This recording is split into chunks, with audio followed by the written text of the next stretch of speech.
Continuar con la serie en el libro de Génesis, así es que les voy a invitar a abrir la Biblia en Génesis 38.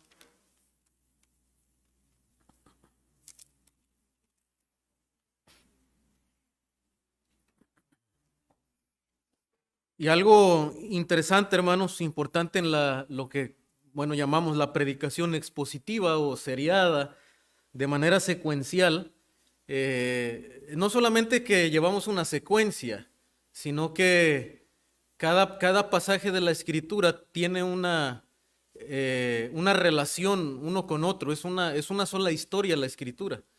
Y al ser una sola historia, pues desde luego cada episodio está relacionado, ¿verdad? No solamente son libros temáticos, aislados, que traten ciertos temas, aunque algunos enfatizan cierto tema, pero es una sola historia. Entonces lo importante en la predicación expositiva, cuando es verdaderamente expositiva, es encontrar la relación que tiene cada pasaje.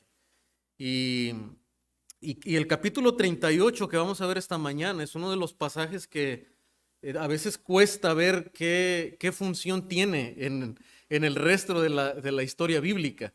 Algunos es muy evidente, ¿verdad? La secuencia, la historia que siguen, pero algunos son más difíciles. Y es el reto, ¿verdad? Cuando uno va a predicar estos pasajes, a encontrar qué función tiene ahí, ¿no? O sea, pudiéramos saltarlo tal vez y decir, bueno, pues la historia más emocionante, ¿no? Que siga, la de José, ¿verdad? Y todo lo que viene.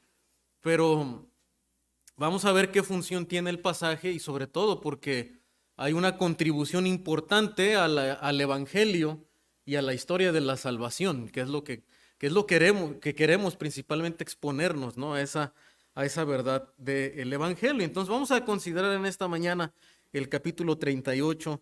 Ahí tiene como título el pasaje Judá y Tamar. Nos vamos a orar, hermanos, nuevamente antes de entrar a la exposición de esta narración. Oremos, hermanos. Señor Dios, te doy la gloria a ti en esta mañana, Señor, por la bendición de poder adorarte como iglesia, como un pueblo aquí reunidos, aunque cada día, Señor, debemos de vivir para gloria tuya, Señor, pero también nos regocijamos con el pueblo tuyo, con la iglesia y en nuestra iglesia local, Señor, también, donde podemos vernos, podemos escucharnos, cantar a una sola voz, Señor, sabiendo que somos tu iglesia, que compraste con tu sangre y nos regocijamos en esta mañana, Señor, y también queremos ahora escuchar tu voz. Es la autoridad, tu palabra, Señor, que gobierne nuestras vidas. Que, Padre, tú expongas también nuestro pecado delante de ti con el que luchamos diariamente. Sabemos que estás haciendo una obra en nosotros, una obra de renovación. Y rogamos, Señor, que tu palabra sea como ese espejo que revele estas áreas todavía imperfectas en nosotros y que nos lleven también a conocerte a ti y a querer ser más conforme a tu imagen y semejanza. Padre, que nos hables con la voz de tu Santo Espíritu, Señor, y nos traigas convicción. Y sobre todo, Padre, que nos muestres la gloria de tu Hijo, Señor, del Cristo crucificado y glorificado, Señor, también. Y la esperanza que tenemos en el Evangelio, Señor. Te lo suplicamos en el nombre de Cristo. Amén. Génesis 38, hermanos. Hasta aquí el Señor ha cumplido su palabra, ha cumplido sus promesas, es muy claro. Hemos visto cómo el Señor ha estado con Jacob, ¿verdad? Dios ha estado con Jacob. Él lo ha protegido a lo largo de todo el camino como el Señor había prometido. Jacob también había hecho un pacto con el Señor, ¿verdad? Si tú me traes con bien a la tierra, tú vas a ser mi Dios. Dios ha cumplido y ha traído con bien a Jacob hasta la tierra de Canaán, hasta la tierra prometida. Pero, hermano, ahora la pregunta que se plantea en estos capítulos que tratan de la familia de Jacob, ¿verdad? La pregunta es, ¿qué de los descendientes de Jacob? Jacob hemos visto cómo el Señor ha estado trabajando con él de tal manera que ha tenido un cambio ya significativo en su propio carácter, se ha convertido en, después de ser aquel Jacob engañador, ahora comienza a ser aquel Jacob que está buscando a Dios, que quiere hacer las cosas conforme a la voluntad de Dios y no conforme a sus artimañas. Ahora él busca la respuesta de Dios a través de la oración, a través de luchar con Dios. Pero hermano, ahora Jacob es Israel, ¿verdad? Como la Escritura lo expone, Israel, el que ha luchado con Dios y los hombres y ha salido victorioso. Pero ¿qué de su familia? ¿Qué de sus descendientes? Quienes desde luego se espera que continúen en una relación con Dios y en cumplir el pacto, ¿verdad? De Dios. ¿Tendrán ellos temor del Dios del pacto? Esa es la pregunta aquí, hermanos, en esta mañana. Si los descendientes de Jacob van a mantener y tener temor al Dios del pacto, que es lo que Dios ha demandado de ellos, que Él sea su Dios, que le teman y transmitan este conocimiento a la descendencia. ¿Darán a conocer el nombre de Jehová a otras naciones? El propósito, recuerden, por el que también Dios transmite sus promesas a los patriarcas, es que el Señor sea su Dios y que ellos, ¿verdad?, caminen en relación con Dios y den a conocer, sean bendición a las demás naciones. Dios le dice a Abraham: engrandeceré tu nombre y serás bendición. Esa es la promesa que Dios le hace a Abraham: engrandecer su nombre, darle fama y que ellos puedan ser bendición. ¿Con qué propósito? Bueno, no solamente por la fama de Abraham, sino para que dieran a conocer el santo nombre de Dios a las demás naciones. Ese es el propósito de Dios que hemos venido viendo a lo largo de estos pasajes, de estas narraciones. Entonces, hermano, ahora cuando vemos, ¿verdad?, ya la historia de la familia de Jacob, que ya empezó desde el capítulo anterior, ¿verdad?, desde el 37, empezamos a ver a los hijos de Jacob, a la familia de Jacob. Y empezamos a notar, hermano, cómo es entonces la familia de Jacob. Y es lo que primero vamos a ver. Antes de entrar directamente al 38, está muy ligado con lo anterior. Entonces vamos a ver cómo está conduciéndose la familia de Jacob. Recordemos que en el capítulo 34, que ya vimos y que por cierto me tocó exponer, Simeón y Leví actuaron despiadadamente contra los hijos de Siquem. Entonces, la Escritura nos empieza a mostrar el carácter de los hijos de Jacob. Bueno, son hombres asesinos, ¿verdad?, vengadores, también mentirosos, engañadores, y eso lo vemos en capítulo 34, Simeón y Leví.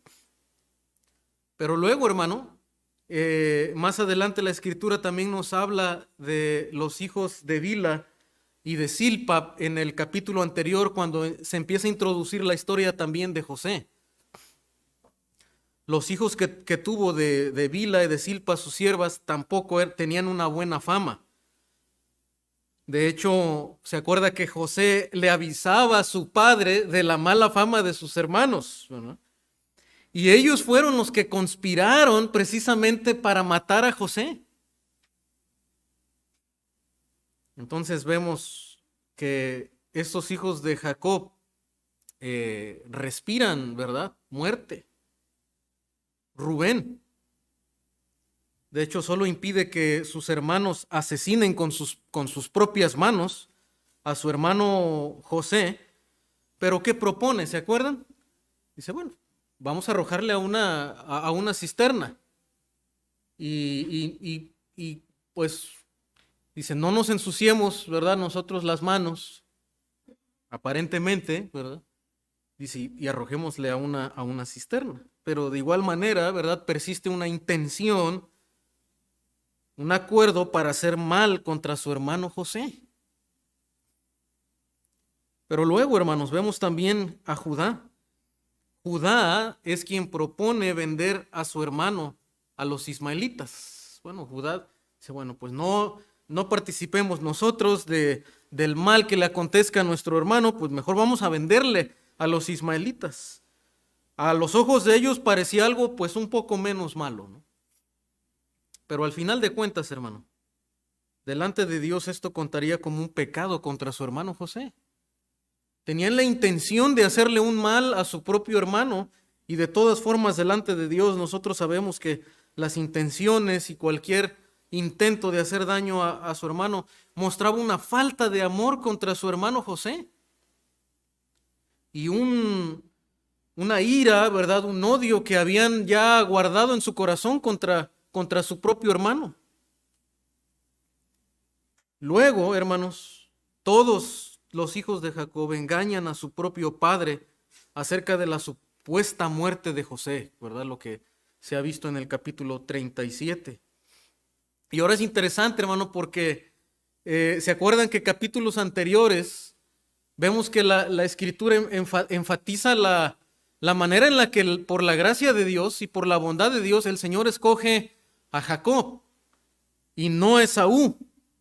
Dios ama a Jacob, está con Jacob, pero mencionamos, hermano, que aunque esto es cierto y aunque Dios, ¿verdad?, está en control de todo y obró de maneras para que Jacob, ¿verdad?, fuera quien es el descendiente que Dios ha escogido y continuar el pacto. Sin embargo, hermano, Dios no estaba de acuerdo con los métodos engañosos de Jacob ni de su madre tampoco.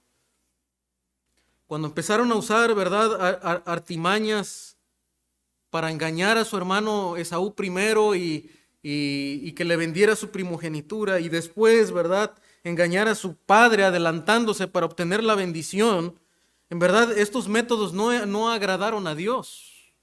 Ellos están adelantando a la promesa de Dios. Dios lo iba a cumplir de todas maneras, pero ellos se adelantan usando engaños. Y hermano, en la narrativa desde luego no tenemos declaraciones donde Dios diga, está mal lo que hicieron, ¿verdad? Aborrezco lo que hicieron. En algunas ocasiones sucede, pero en algunas ocasiones se deja, hermano, a que continúe la historia, y la misma historia nos muestra a través de las circunstancias que Dios no está de acuerdo con eso. Y lo que sucede entonces en el caso de Jacob, hermano, que Jacob entonces está recibiendo, ¿verdad?, nuevamente una dosis, como decimos, de su propio chocolate. Sus propios hijos le engañan. Así como también, ¿verdad?, en una ocasión Labán, ¿verdad?, quien llegó a ser su suegro, le engañó. Entonces, el engaño que Jacob sembró, ¿verdad?, ahora lo está recibiendo. Y de esa manera el Señor nos está demostrando que desde luego él no se complacía en los métodos que Jacob estaba usando de las artimañas. Y aunque Jacob ha sido transformado, ¿verdad?, por el Señor, hermano, está recibiendo todavía las consecuencias de sus propios pecados. Y nos muestra, hermano, cómo el pecado, ¿verdad?, se estaba transmitiendo en las generaciones. Y a propósito también, aunque nosotros, el Señor nos redime, nos llama, hermanos, nos salva, nos perdona nuestros pecados, en muchas ocasiones las consecuencias de nuestro pecado se dejan ver. A pesar de que somos creyentes, Dios permite en algunos casos que enfrentemos las consecuencias de nuestro pecado. Igual con el propósito de restaurarnos, de mirar nuestra maldad, de no confiar en nosotros mismos, de mostrarnos una y otra vez la gracia de Dios. Pero a veces lo permite, hermanos, y para recordarnos, ¿verdad? Recordarnos nuestra propia maldad y no jactarnos en nuestra justicia. Y eso es lo que está pasando en la familia de Jacob, ¿verdad? Ahora, hermano, la situación más crítica de la decadencia espiritual de Jacob, precisamente ahora la vemos en 38. Por eso quise que hiciéramos un recuento, ¿verdad?, de poder ver lo que está sucediendo en la familia de Jacob, porque esa es la intención del texto, nos está mostrando cómo es la familia de Jacob. Lo vemos en sus hijos, ¿verdad? Y lo vimos también en cómo su hija también, ¿verdad? Queriendo ir a una fiesta de los moradores de la tierra, de los cananeos. Y esta es la familia de Jacob. La situación más crítica de la decadencia espiritual, entonces la vemos en el 38. ¿Por qué? En capítulo 38 ahora, hermano, la historia bíblica nos enfoca en uno de los hijos de Jacob, y este es Judá. Y dice el versículo 1, aconteció en aquel tiempo que Judá se apartó de sus hermanos y se fue a un varón adulamita que se llamaba Ira. Entonces, hasta aquí uno diría, oye, pues qué bueno, ¿no? Que Judá se apartó de sus hermanos porque sus hermanos son malos. Pero, ¿verdad? No es que todo iba bien. Dice, y vio allí Judá a la hija de un hombre cananeo, el cual se llamaba Súa, y la tomó y se llegó a ella. Ay, aquí, ¿verdad? Está el problema. Que Judá no se apartó de sus hermanos porque ahora él, pues, quería hacer lo bueno, ¿verdad? Y quería apartarse de la maldad de sus hermanos y hacer una diferencia. El problema continúa en la familia de Jacob, ¿verdad? Y ahora tenemos a Judá, quien parecía el mejorcito, moralmente hablando, en el temor de Dios, parecía que fuera un poco mejor, pero en realidad, hermano, ahora vemos a Judá juntándose con una mujer cananea. Y ya hemos visto esto otra vez en la historia, en la trama, ¿verdad? O sea, era algo que Dios no, con lo que Dios no estaba de acuerdo. Tanto que los patriarcas que querían que sus hijos, ¿verdad? Tuvieran mujeres no de los moradores de la tierra. Y esto ya lo hemos visto, ya no vamos a enfatizarlo, ¿verdad? Porque ya lo conocemos. Entonces ahora, hermano, la situación crítica, la decadencia se muestra en este hijo de Jacob, en Judá. Y dice, y vio allí, versículo 3 dice, y ella concibió y dio a luz un hijo, y llamó su nombre Er. Entonces, ahora Judá está teniendo descendencia a través de una mujer de los cananeos. Concibió otra vez y dio a luz un hijo y llamó su nombre Onán, y volvió a concebir y dio a luz un hijo y llamó su nombre Sela, y estaba en Kesib cuando lo dio a luz. Después Judá tomó mujer para su primogénito Er, la cual se llamaba Tamar. Y Er, el primogénito de Judá, fue malo ante los ojos de Jehová, y Jehová le quitó la vida. Entonces empezamos a ver, hermano, que ahora la descendencia misma de Judá está, ¿verdad? Aquí, pues con hijos que son malos delante de los ojos de Jehová. Ahora, entendemos bíblicamente, hermanos, que todos estamos bajo pecado, ¿verdad? Eso lo entendemos teológicamente. Todos somos malos delante de Dios y merecemos el juicio de Dios. Pero aquí la Escritura está describiendo, ¿se acuerdan como al principio? Personas que tenían un grado de maldad, ¿verdad? Cierto grado de maldad que era muy visible, que probablemente estaba caracterizada por personas sanguinarias, ¿verdad? Que eran asesinos, que eran personas muy terribles. Y de tal manera, hermano, que la Escritura dice que el Señor le quitó la vida. O sea, se muestra el juicio de Dios claramente, ¿verdad? Inmediatamente contra estos hijos descendientes de Judá.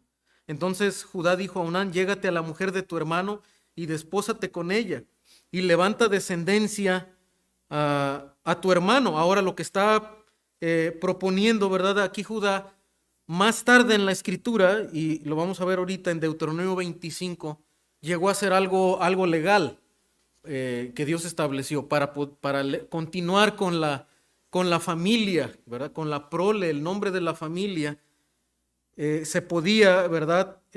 Levantar descendencia de su hermano. Esto se llegó a conocer como el matrimonio levirato. Y pueden ir buscando Deuteronomio 25 y ahorita lo vamos a ver. Dice, pero, y sabiendo Onán que la descendencia no había de ser suya, ¿verdad? Recuerden que era el primogénito, ¿verdad? Quien se buscaba la descendencia, quien tenía preeminencia. Sucedía que cuando se llegaba la mujer de su hermano, vertía en tierra por no dar descendencia a su hermano. Y desagradó en ojos de Jehová lo que hacía, y a él también le quitó la vida, ¿verdad? Ahora empezamos a ver, hermano, cada parte de estos episodios bíblicos y noten cómo está lleno hay algo que gobierna, ¿verdad? La maldad de tanto los hijos de Jacob, los descendientes de Jacob, ¿y qué es? Hay un pecado, ¿verdad? Ahí. ¿Cuál es? Es el engaño, ¿verdad? O sea, el engaño está marcado en la familia de Jacob. Ahora, es interesante, hermano, porque un dato curioso que la escritura introduce, ¿verdad? A propósito, es que el lugar a donde Judá va a morar es Adulam. Y Adulam precisamente significa engañoso. Es el lugar de esta tierra, ¿verdad? Así se llama, engañoso. Entonces, ¿qué podríamos esperar de los moradores de esta tierra, ¿verdad? También, pues, personas que les gustaba practicar el engaño. Entonces, noten que esto gobierna la familia, el pecado gobierna en la familia de Jacob. Y Judá dijo a Tamar su nuera, quédate viuda en casa de tu padre hasta que crezca Selá, mi hijo, ¿verdad? El menor, porque dijo, no sea que muera él también como sus hermanos. Y se fue Tamar y estuvo en casa de su padre. Ahora esta mujer acepta la propuesta, acepta el trato que Jacob le hace, ¿verdad? A esta mujer viuda. Versículo 12, pasaron muchos días y murió la hija de Súa, mujer de Judá. Después Judá se consoló y subía a los trasquiladores de sus ovejas, a Timnat, él y su amigo Ira, el adulamita. Qué interesante, hermano, porque empezamos a ver a Judá, ¿verdad? Una descripción de quién es Judá. Ya lo vimos, que primero la decisión que él toma, ir a vivir con estos hombres, ¿verdad? Que son del lugar. Y después, hermano, ahora lo vemos en las prácticas de Judá. De hecho, vemos que tiene un amigo adulamita, ¿verdad? De ese lugar. Ahora, no quiere decir que nosotros no debemos de tener amistades o alguna relación con las personas del mundo, ¿verdad? ¿Cómo vamos a hablar del evangelio si no tenemos conversaciones, si no tenemos relación, si no de alguna manera, ¿verdad?, convivimos con ellos? Pero si usted mira lo que sigue en la narrativa, la clase de amistad que Judá tiene con el adulamita, ¿verdad? No es una amistad solamente de comunicación, ¿verdad? Donde hay una relación de trabajo, de algo con este hombre, ¿verdad? En verdad es un amigo en el cual él tiene cierta confianza, cierta intimidad. Nos habla del carácter de Judá. Estaba ya enraizado en este lugar, en esta cultura cananea.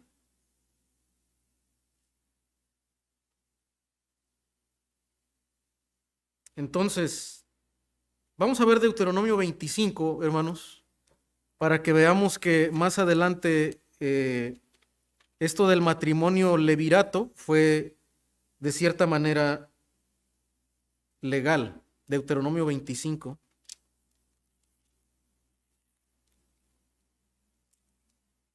Cinco al 10. Dice, cuando hermanos habitaren juntos y muriere alguno de ellos y no tuviere hijo, la mujer del muerto no se casará fuera con hombre extraño. Su cuñado se llegará a ella y la tomará por su mujer y hará con ella parentesco. Y el primogénito que ella diere a la luz sucederá en el nombre de su hermano muerto, para que el nombre de éste no sea borrado de Israel. Y note, hermano, cómo las leyes, ¿verdad? Por eso deben de interpretarse en un contexto histórico también. No es que todo lo debemos de tomar literal para nosotros. Imagínense si nosotros tomamos esto literal, ¿verdad? No, tiene un sentido. ¿Por qué? Porque en una cultura hebrea donde el linaje, ¿verdad? Es importante la descendencia, el mantener el linaje, ¿verdad? Y para un pueblo de Israel, ¿verdad? Que tenía que mantener esa línea, esta ley tiene mucho sentido. Entonces, si el hombre no quisiere tomar a su cuñada, irá entonces su cuñada a la puerta a los ancianos y dirá, mi cuñado no quiere suscitar nombre en Israel a su hermano, no quiere emparentar conmigo. Entonces los ancianos de aquella ciudad lo harán venir y hablarán con él, y si él se levantare y dijere, no quiero tomarla, se acercará entonces su cuñada a él delante de los ancianos y le quitará el calzado del pie y le escupirá en el rostro y hablará y dirá, así será hecho al varón que no quiere edificar la casa de su hermano, ¿verdad? Era tomado inclusive como una maldición, ¿verdad? O sea, era algo que Dios llegó a establecer como una ley civil dentro de la nación israelita. Entonces, y este es un precedente que Jacob establece, hermano. No sabemos si Dios ya se los había dicho, pero de alguna manera él entiende, ¿verdad? La importancia de mantener la descendencia, porque hemos visto que es algo, un principio que Dios ha establecido, ¿verdad? El mantener esa descendencia de los patriarcas, el linaje. Ahora, hermano, vemos que Judá mismo se olvida de esta promesa y no quiere cumplir el trato que había hecho con su nuera Tamar. Por lo tanto, ahora Tamar va a actuar, ¿verdad? Pues con mucha astucia para poder lograr descendencia y bueno, desde luego también recibir la herencia, ¿no? Que implicaba esto. Dice que fue dado aviso a Tamar diciendo, he aquí tu suegro sube a Timnar a trasquilar sus ovejas. Entonces se quitó ella los vestidos de su viudez y se cubrió con un velo y se arrebozó y se puso a la entrada de Enaim junto al camino de Timnat, porque veía que había crecido Selá y ella no era dada a él por mujer. Versículo 15, y la vio Judá y la tuvo por ramera porque ella había cubierto su rostro y se apartó del camino hacia ella y le dijo, déjame ahora llegarme a ti, pues no sabía que era su nuera. Y ella dijo, ¿qué me darás por llegarme a ti? Bueno, ahora ¿cómo vemos a Judá, hermano? Pues ha pasado de ser un hombre que no solamente, ¿verdad? Está buscando estar con los cananeos, formar un matrimonio, ¿verdad? Que no es agradable a los ojos de Jehová. Tiene amigos, ¿verdad? Ahí muy cercanos a él, de esta tierra. Pero inclusive ahora, hermano, lo vemos un hombre, ¿verdad? Fornicario. Un hombre decaído en sus principios morales. Ahora, hermano, yo me preguntaba, ¿verdad? ¿Cómo es que no sé si usted se ha preguntado, cómo es que esta mujer Tamar sabía que si se ponía en este lugar, ¿verdad? En el camino, Judá le iba a proponer que se acostara con ella, con una mujer que tenía una vestimenta de ramera. Y ahora nos decimos, pero ¿cómo era una vestimenta de ramera, verdad? Porque dice el texto que se cubrió con un velo y se arrebozó, ¿verdad? Y uno dice, bueno, esto no pareciera, ¿verdad? Una mujer de este tipo. En nuestra cultura no sucedería así, ¿no? Pero el detalle, hermano, acá, y ya lo hemos mencionado antes, es que en las culturas cananeas, en las culturas paganas, las prostitutas eran consideradas como sacerdotisas de los templos paganos. Entonces, una prostituta estaba relacionada, ¿verdad? Aquí, inclusive con los cultos de los dioses cananeos. Entonces, por eso que nosotros la vemos aquí poniéndose un velo, ¿verdad? Y luego se pone a la entrada, ¿verdad? ¿Por qué? Porque eh, es una sacerdotisa ramera, ¿verdad? Pero la pregunta entonces, ¿cómo es que ella sabía que Judá le iba a proponer esto, ¿no? Bueno, hermanos, un detalle también aquí del lenguaje y cultural importante para poder entender lo que está sucediendo es que am, el subir a trasquilar ovejas, como se menciona en el versículo 13, ¿verdad? Dice, bueno, subió a trasquilar ovejas. Uno dirá, bueno, pues está trabajando, ¿no? Un trabajo normal, tal vez pastoril, pero no, hermano, en realidad en el ambiente de los cananeos, subir a trasquilar ovejas estaba asociado en el mundo antiguo con un gran festejo, con una gran fiesta y con una conducta licenciosa característica de las prácticas paganas de los cultos de fertilidad. Ahora esto se acuerda, se parece también a lo que la hija de Jacob había hecho, ¿verdad? Dice que fue a conocer las hijas del país. Esta expresión indica lo mismo, había una fiesta pagana. Y subir a trasquilar las ovejas, ¿verdad? No es que solamente estaba haciendo su trabajo, no, está relacionado con el paganismo, con la idolatría y con una práctica desordenada de inmoralidad, de cultos de fertilidad. Hermano, lo que empezamos a notar aquí ahora es que en este punto Judá ya tenía una mala reputación. Ese es el punto que nos está llevando el pasaje. Judá ya tenía una mala reputación. Era conocido ya por un hombre, hermano, que acostumbraba a estar en estos cultos de inmoralidad. Ya era conocido por el lugar. Y esta mala reputación fue aprovechada con astucia por su nuera Tamar. Y aquí empezamos a notar, hermano, Dios escogió a Abraham y a su descendencia, ¿para qué? Para que dieran a conocer el nombre de Dios, santo de Dios. Y ahora empezamos a ver, hermano, el fracaso en la familia de Judá, porque en vez de dar a conocer a un Dios santo, ellos están teniendo una mala reputación. Son considerados con estos desórdenes, ¿verdad? Sexuales. Y luego algo interesante, hermano, también. Dice la escritura, ¿verdad? Versículo dice, y se apartó del camino hacia ella y le dijo, déjame ahora llegarme a ti, pues no sabía que era su nuera. Y ella dijo, ¿qué me darás por llegarme a ti, verdad? O sea, le dice, no sabía que era su nuera porque también desde luego se está implicando una relación incestuosa, ¿verdad? Lo que después en la ley de Moisés se condena rotundamente. Él respondió, yo te enviaré del ganado un cabrito de las cabras. Y ella dijo, dame una prenda hasta que lo envíes, ¿verdad? Muy lista esta mujer, pero ¿cómo sé que vas a cumplir tu palabra? Bueno, no había contratos escritos en aquel entonces lo que le daba la seguridad al trato era, bueno, dame una prenda hasta que lo envíes. Entonces Judá dijo, ¿qué prenda te daré? Ella respondió, y aquí viene algo interesante, porque las prendas que esta mujer le pide, ¿verdad? Dice, son tu sello, tu cordón y tu báculo. Bueno, ¿qué significa esto?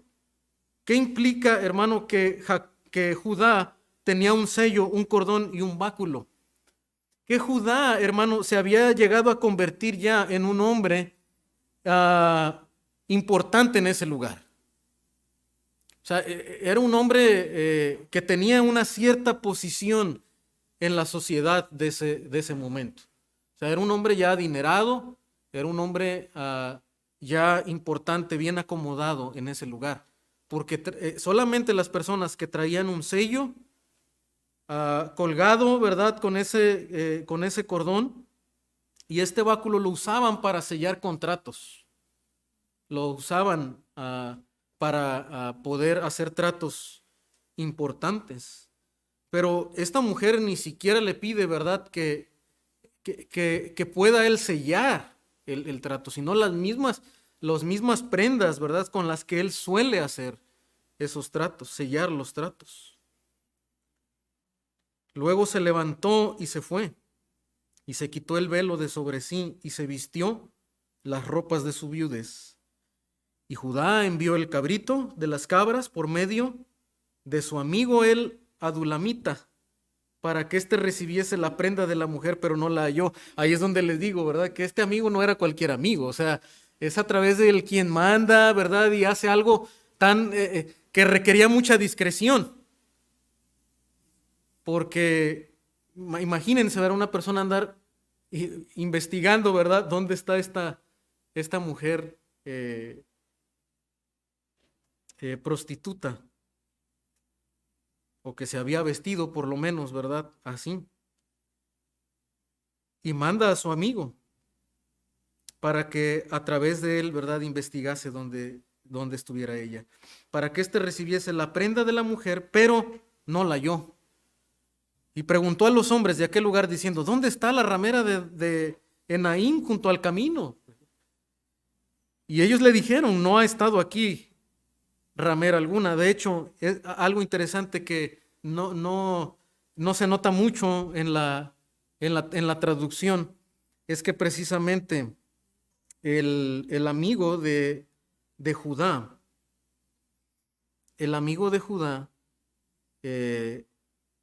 muestra esta expresión de prostituta de santuario. Judá usa la palabra, ¿verdad?, una ramera, y acá se muestra que se vuelve a usar, pero en realidad en el texto original, la palabra que su amigo está usando es el término de prostituta de santuario, y esto nos da más detalle, ¿verdad?, de algunas cosas en el texto, ¿no?, de lo que implicaba, cómo era la cultura pagana de este lugar. Y hermano, también nos muestra algo, ¿verdad?, aquí en la Escritura. El constante intento humano de disfrazar siempre el pecado. O sea, empezamos a ver, ¿verdad?, que, y aunque esta mujer entendía y podía ver la reputación que Judá tenía, de tal manera que ella sabía que él la iba a buscar. Pero noten que aún así Judá intenta como que todavía encubrir, ¿verdad?, su maldad, y manda por medio de su amigo, ¿verdad?, a buscar a esta mujer. Y esto lo empezamos a notar a lo largo de la Escritura. Lo vemos inclusive en personas tan prominentes, ¿verdad? Al igual que Judá, también lo vemos en el rey David, cuando peca intentando cubrir su propia maldad en vez de confesar delante de Dios su pecado. Pero hermano, no somos muy diferentes a estos hombres, a estos personajes. Muchos de nosotros, ¿verdad?, buscamos maneras de cubrir nuestro pecado, en vez de confesarlo delante de Dios en arrepentimiento y buscar la gracia de Dios. Judá, ahora lo vemos actuar, hermano, en los siguientes versículos. Entonces dice: él se volvió a Judá y dijo: no la he hallado. Y también los hombres del lugar dijeron: aquí no ha estado ramera. Y Judá dijo: tómeselo para sí, para que no seamos menospreciados. He aquí yo he enviado este cabrito y tú no la hallaste. O sea, como que, bueno, yo estoy intentando cumplir, ¿no?, con mi trato, con mi palabra, cuando no había cumplido, ¿verdad?, por varios años ya el trato que había hecho con ella. Sucedió que al cabo de unos 3 meses fue dado aviso a Judá diciendo: Tamar, tu nuera, ha fornicado, y ciertamente está encinta a causa de sus fornicaciones. Y Judá dijo: sacadla y sea quemada. Ahora, hermanos, Judá está juzgando a Tamar por la fornicación y ordena su ejecución por esta falta inmoral. De hecho, también más tarde en la ley mosaica esto sería prescrito como una pena capital para la hija de un sacerdote que se prostituyera, o para los culpables de relaciones incestuosas, como lo que estaba sucediendo ahora.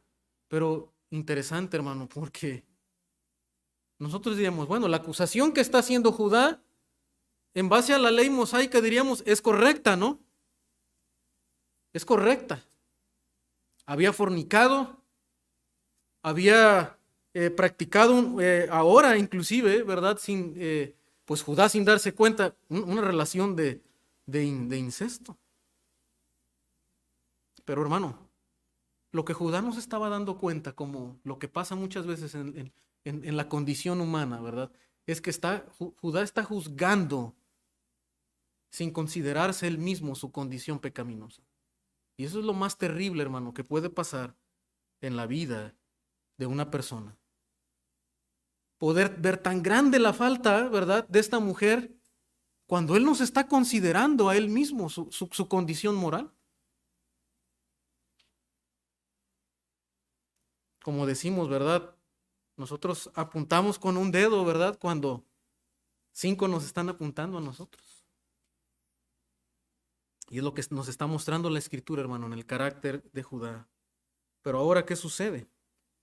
Versículo 25, pero ella, cuando la sacaban, ya estaban, ¿verdad?, para condenarla, para ser quemada. Pero ¿qué hace? Envió a decir a su suegro, del varón cuyas son estas cosas, estoy encinta. Esto me hace recordar también lo que pasa después con David, ¿verdad? Como el profeta con una metáfora, ¿verdad?, para señalarlo a él, ¿verdad?, para hacer lo que juzgue, ¿verdad?, el tal sea condenado. Y el profeta Natán le dice, no, tú eres esa persona, ¿verdad? Y es lo que está haciendo esta mujer. Del varón cuyas son estas cosas, estoy encinta, también dijo, mira ahora de quién son estas cosas, el sello, el cordón y el báculo. Entonces Judá los reconoció y dijo, más justa es ella que yo, por cuanto no le he dado a Sela mi hijo, y nunca más la conoció. Judá, hermano, es expuesto a su propia maldad a través de su nuera. De igual manera como un hombre fornicario y que había ahora caído en una relación de incesto. Un hombre que había faltado a su palabra. No le quedó otra cosa, hermano, más que reconocer la osadía de Tamar. Cuando dicen, más justa es ella que yo, y aquí no está hablando, no es que tenía una justicia moral ahora, ¿verdad? Como que bueno, es más justa moralmente. No, realmente lo que está diciendo Judá es, admiro la osadía de esta mujer y sus atenciones a los derechos de la herencia de su linaje familiar. O sea, porque Judá ya había dejado pasar esto. No le había dado a su hijo para continuar la descendencia, pero esta mujer, ¿verdad?, que no era de la familia de Jacob, ¿verdad?, que no conocía al Dios de Jacob, esta mujer, ¿verdad?, tiene la atención de querer mantener el linaje de la familia de Jacob y actúa con cierta osadía. Ahora, hermano, la Escritura no nos dice si esta mujer llegó a ser una creyente o no. No lo sé si va a estar en el cielo. Pero de alguna manera nos muestra que Dios está usando la astucia de esta mujer, ¿verdad?, para mantener el linaje de Jacob y de Judá, que precisamente, hermano, para nosotros Judá, en la línea mesiánica va a cobrar una importancia, porque será a través de Judá quien venga, ¿quién? El Mesías, el Hijo de Dios, el Redentor. Y por eso tiene importancia esta historia. Y precisamente, hermano, vamos a ver ahora que esta mujer inclusive va a estar nombrada en el linaje del Mesías. Hermano, ¿qué aprendemos en esta narrativa? Y nos podemos hacer la pregunta, ¿la maldad y la inmoralidad de la familia de Jacob detendrían el plan redentor de Dios? No, ¿verdad? ¿Seguía Dios obrando para cumplir su plan, aunque parece, ¿verdad?, que el estar ya en la tierra, Dios está cumpliendo, los ha llevado a la tierra, están ahí en el lugar, pero ¿qué de linaje? Se están corrompiendo, ¿verdad? Se están mezclando con con los demás pueblos que no conocen de Dios? ¿Qué de la línea? ¿Qué del temor a Dios y de dar a conocer el santo nombre de Dios? Hermano, pero estas circunstancias apuntaban precisamente. Primero vamos a ver cómo la importancia de esta historia en la historia inmediata, lo que continúa en la Escritura. Y luego vamos a ver sus implicaciones en el Evangelio. Estas circunstancias estaban apuntando, hermanos, a la necesidad de que los hijos de Jacob tuvieran que salir temporalmente de la tierra. O sea, Jacob y su familia no están listos para morar en la tierra. Eso es lo que nos está diciendo el texto. Porque en vez de hacer una diferencia, ellos se están mezclando con los cananeos. Y no están listos. Necesitan salir temporalmente de la tierra. Dios buscaba un pueblo santo que mostrara santidad y la familia de Jacob no está preparada para cumplir el propósito divino. Dios los va a llevar ¿a dónde, hermanos? Porque estos últimos capítulos de Génesis nos llevan la historia ¿a dónde? ¿Verdad? A Egipto, ¿verdad? Dios los va a llevar a Egipto. Y en Egipto, hermano, va a suceder algo interesante porque los egipcios precisamente mantenían un exclusivismo racial, no como los cananeos. Los cananeos se acuerdan que dicen, hey, vamos a hacer un trato, ¿verdad? Yo les doy mis hijas, tú nos das las mías y vamos a traficar aquí en la tierra. Los egipcios no. Los egipcios, ¿verdad? Ellos no tienen un cierto odio racial contra los hebreos, ¿verdad? Ellos son ganaderos, ¿verdad? Y los tenían en los trabajos duros. Qué interesante, hermano, porque yo me acuerdo que siempre uno escucha, bueno, es que Egipto es tipo del mundo, ¿verdad? Y bueno, de alguna manera pues, nos muestra, ¿verdad?, cómo Dios saca a los israelitas de ahí, de Egipto. Pero hay que tener cuidado con las tipologías porque no siempre muestra la misma constancia. Lo importante es ver qué significa a la luz del contexto, de la historia, de la cultura, porque es lo que vemos en este pasaje. O sea, lo que nos está queriendo llevar el texto bíblico, hermano, es a mostrar que la familia de Jacob era necesario que se fueran a Egipto. Dios ya se lo había indicado a Abraham, ¿se acuerdan, verdad? Tu familia va a estar allá en la tierra de Egipto. Y van a morar allá y van a regresar, ¿verdad? Van a pasar el horno y se acuerda, ¿verdad? Las imágenes del pacto que Dios hace con Abraham. Se veía, ¿verdad? Humeando y las llamas y las tinieblas que apuntaban al tiempo de esclavitud que experimentaría la familia de Jacob. Pero hermano, en un sentido no era tan malo esto. O sea, pasar por el horno de Egipto era necesario para la familia de Jacob. Si Dios no hacía esto, hermano, se destruía la raza y la descendencia que Dios había prometido en su plan de redentor, ¿verdad? Que a través de Abraham y de su familia y de Jacob viniera el Mesías. Si Dios no interviene, hermano, fracasa el plan de redención por el pecado del ser humano. Entonces Dios los está preparando porque los va a llevar a Egipto. Sin embargo, hermano, también esta historia noten que estos episodios se empiezan a mezclar ¿con qué historia? Con la historia de José, ¿verdad? Muy bien, con la historia de José. ¿Y por qué, hermano? Porque en la Biblia la narrativa, ¿verdad? No siempre se cuenta secuencialmente en términos de tiempo, sino que a veces empiezan a traslapar ciertas historias porque la manera en la que Dios nos enseña es a través de contrastes. Y lo que Dios va a hacer es un contraste entre Judá sería, ¿verdad?, quien nos va a llevar a la línea mesiánica, pero hace un contraste con José. Porque José, hermano, como que nos da una luz de esperanza, ¿no? Dios va a usar a José para cuidar también de la línea del Mesías, ¿verdad? Y José entiende esto más adelante, ¿se acuerdan, verdad? ¿Qué dice José? Ustedes pensaron mal contra mí, pero Dios lo ha usado para bien. ¿Para qué? Para mantener con vida a mucho pueblo.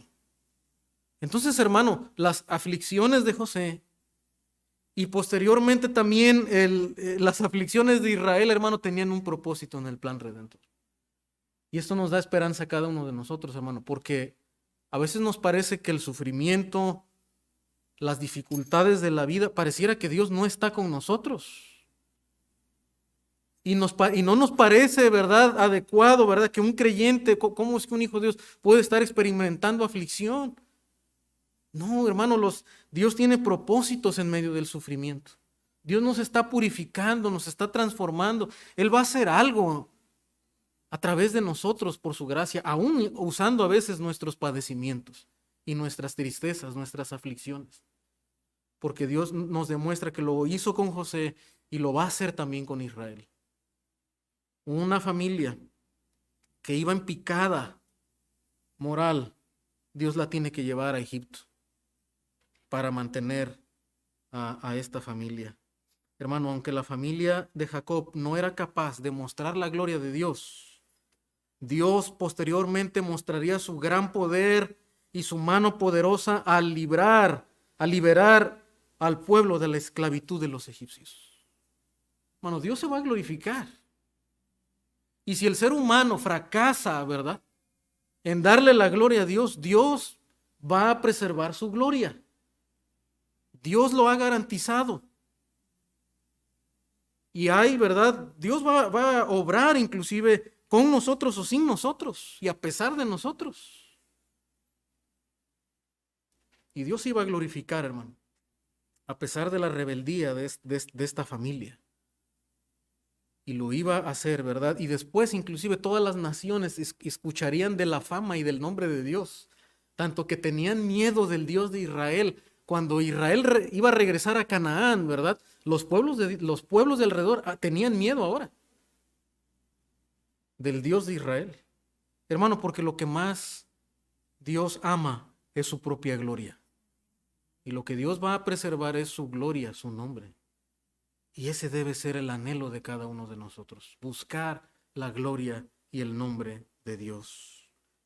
Hermano, también aprendemos aquí que el plan redentor continúa, no por la calidad del linaje, moral del linaje de Jacob o de Judá, sino por la fidelidad de Dios a las promesas de salvación hechas desde Adán y posteriormente Abraham. El plan de Dios, hermanos, se iba a cumplir, no por la calidad moral de la familia de Judá, sino por la fidelidad de Dios, por la bondad de Dios y su misericordia, y la palabra hecha a Adán de traer un libertador del pecado. Hermano, también la familia, la engañosa familia de Jacob, ¿verdad?, que es ya lo vimos, ¿verdad?, es un punto central en esta historia. Nos recuerda que toda la raza humana fue afectada por el engaño de la serpiente. Toda la raza humana fue afectada por el engaño de la serpiente. Nos muestra, hermano, la Biblia nos presenta un cuadro real, ¿verdad?, una cosmovisión de lo que es el ser humano. ¿Quieres saber cómo es el ser humano, verdad? Bueno, no te fíes de los libros de antropología de la ciencia. La antropología verdadera es la que la Biblia nos presenta. Y el cuadro que la Biblia nos presenta del ser humano no es que el ser humano somos buenas personas. La Biblia nos presenta que los seres humanos somos una raza caída, que heredamos el pecado de Adán y que constantemente vamos a luchar con la mentira. Nuestro corazón tiende al engaño, a engañar para salirnos con la nuestra, para querer lograr lo que nosotros queremos. Ese es el cuadro del ser humano. No es que es una raza buena. No depende del ambiente en que nos desarrollamos y como presenta la psicología. Hay un gen del pecado que viene desde Adán, hay un gen del engaño que se sembró desde el Edén y viene, ¿verdad?, afectando a la raza humana. Pero hermano, los descendientes de Judá, por la misericordia del Señor, tendrían un papel importante en el proceso de derrocar a la serpiente. Y eso es lo que la Biblia, hermano, nos empieza a mostrar como una esperanza. Note Génesis 49.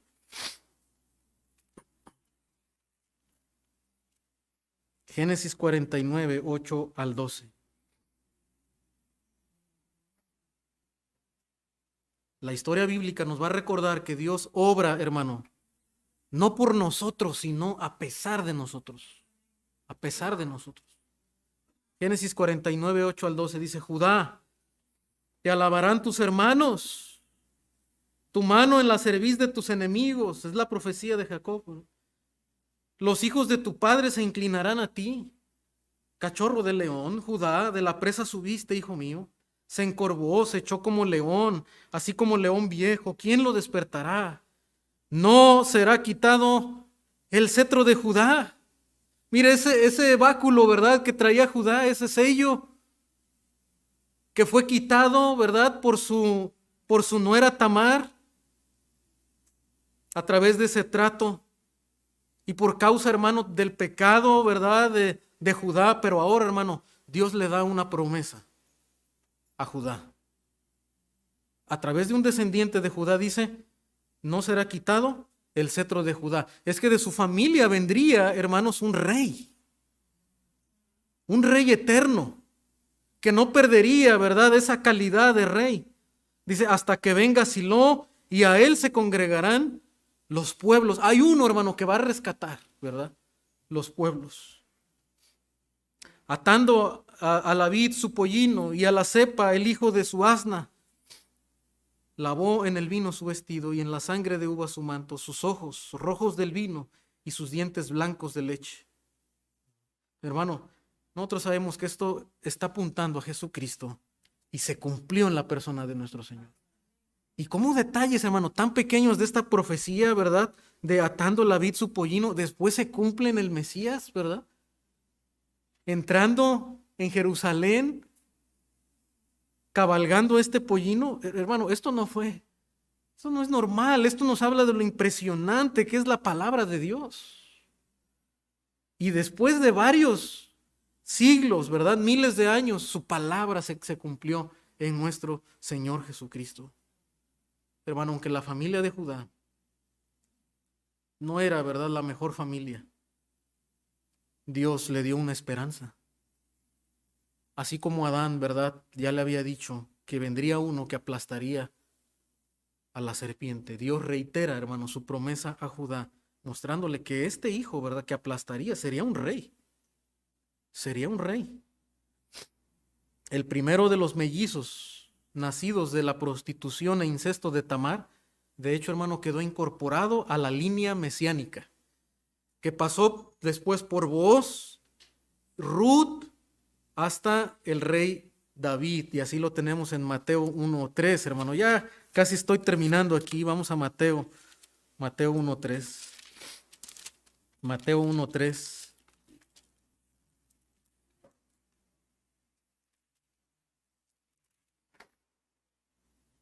Dice: Judá engendró de Tamar a Fares, hermano.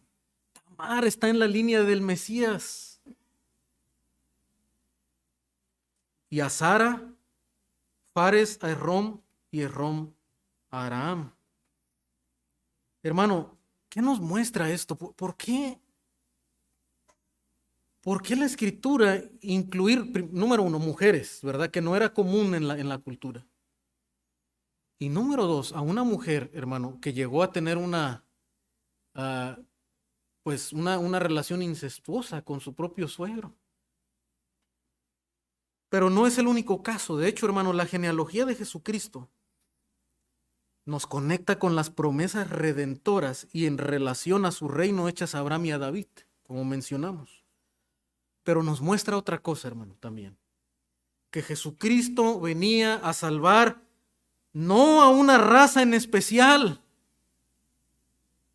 Porque si tú te quieres sentir orgulloso, ¿verdad?, y si alguien levantar la mano: yo soy judío, ¿verdad? Judío, o sea, de Judá. Pero la Biblia te recuerda quién fue Judá, ¿verdad? O sea, si tu orgullo descansa, si tu orgullo moral y tú quieres pensar que tú eres salvo porque tú eres un descendiente judío de Judá, mira quién es Judá. O sea, lo que la Escritura y en Romanos, hermano, nos va a mostrar, ¿verdad? Claramente que la salvación no depende de tu raza, ¿verdad? Ni siquiera de una cirugía exterior, ¿verdad? De la circuncisión, de un linaje humano. La genealogía de Jesucristo, hermano, nos está mostrando al incluir, ¿verdad? Estas situaciones, que Jesucristo no venía a salvar solamente una raza en especial o a una sola clase de personas en especial. Su genealogía incluye 5 mujeres, lo cual era inusual. La mayoría de ellas, hermano, eran gentiles. ¿Qué nos muestra esto? Que el Señor, hermano, no solamente salvaría a los judíos, sino que su propósito incluía a los gentiles. También, hermano, estas mujeres, la mayoría de ellas están marcadas por un estigma moral. Se nos muestra a ella, a Rahab, ¿verdad? También, la ramera. Hermano, desde luego entonces el Señor exige arrepentimiento del pecado y fe en Jesucristo para poder entrar a su reino. Pero la oferta de su evangelio es para todos, toda clase de persona. Sea hombre, sea mujer, ¿verdad? Sean pobres, sean ricos, sean reyes, sean de toda clase social. Hayan tenido, ¿verdad? Una reputación importante, aparentemente, ¿verdad? Una calidad moral buena, educada, o hayan sido personas con un pasado terrible, ¿verdad? Manchado. Hermano, Dios vino a buscar a todo tipo de personas. No hay jactancia en el ser humano. Hay esperanza para toda clase de personas. 1 Timoteo 2:3, se lo voy a leer, dice, porque esto es bueno y agradable delante de Dios nuestro Salvador, el cual quiere que todos los hombres sean salvos y vengan al conocimiento de la verdad. Ahora, todos los hombres, ¿verdad? Y el contexto anterior dice que oremos por quienes, dice, por los reyes, por los hombres y por los que están en eminencia. O sea, dice, mira, ora por toda clase de hombres, ya sea que son reyes, que son importantes, ¿verdad? O que no, o que pasan desapercibidos en la sociedad, no importa, Dios quiere salvar a toda clase de personas. Ora por ellos, dice. Oremos por ellos, dice, por eso dice, Dios quiere que todos los hombres sean salvos, donde el todo significa ¿qué? De toda clase, de toda clase. Dice, y lo aclara el versículo 5, ¿verdad? Dice, porque hay un solo Dios. O sea, ¿verdad? No hay un Dios de los judíos, no hay un Dios de otros, no, es un solo Dios, ¿verdad? No hay un Dios de los ricos y un Dios de los pobres.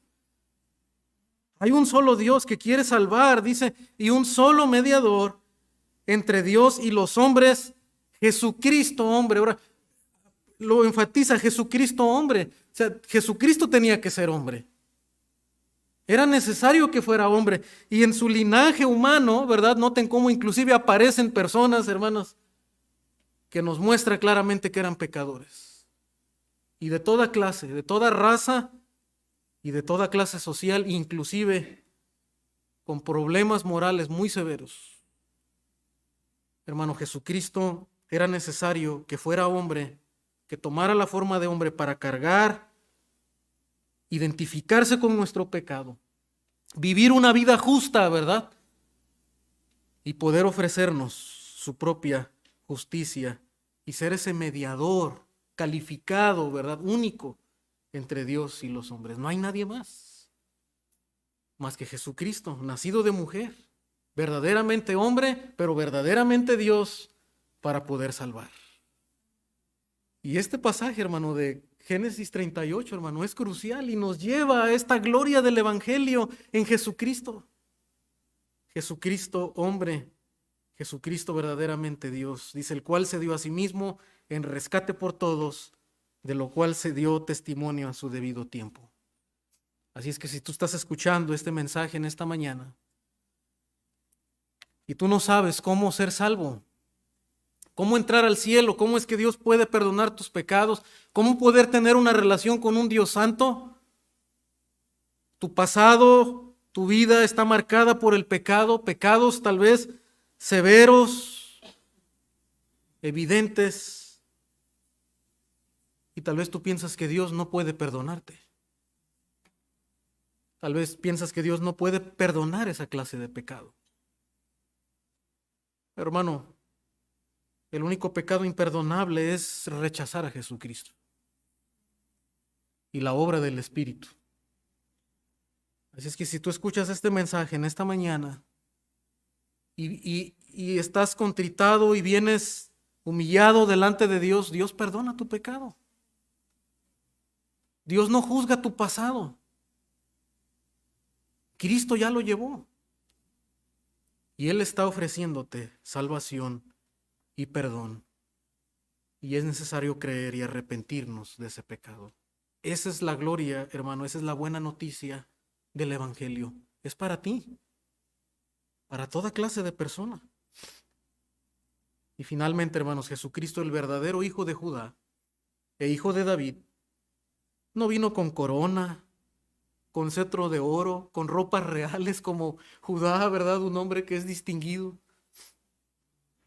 Vino en una condición humilde, nos mostró su verdadera humanidad, vivió para cumplir perfectamente la justicia del santo Dios y poder redimirnos del engaño del pecado. Ese engaño, ese pecado que gobernaba en la familia de Judá, hermano, Dios quiere librarnos de eso. Para que tú y yo a través de Jesucristo podamos luchar y tener victoria sobre la maldad. Hermano, si tú luchas con la mentira, si tú luchas con la inmoralidad, si estás luchando con la pornografía, con la lascivia, inclusive tal vez ya con el adulterio, Dios nos está llamando al arrepentimiento. Y hay poder en el nombre de Jesucristo, en la vida que Cristo llevó, en su gracia, hermano, Dios puede restaurar a un creyente que ha tropezado, que ha caído. Dios quiere restaurar. Tenemos el poder, dice el mismo poder que operó en Cristo.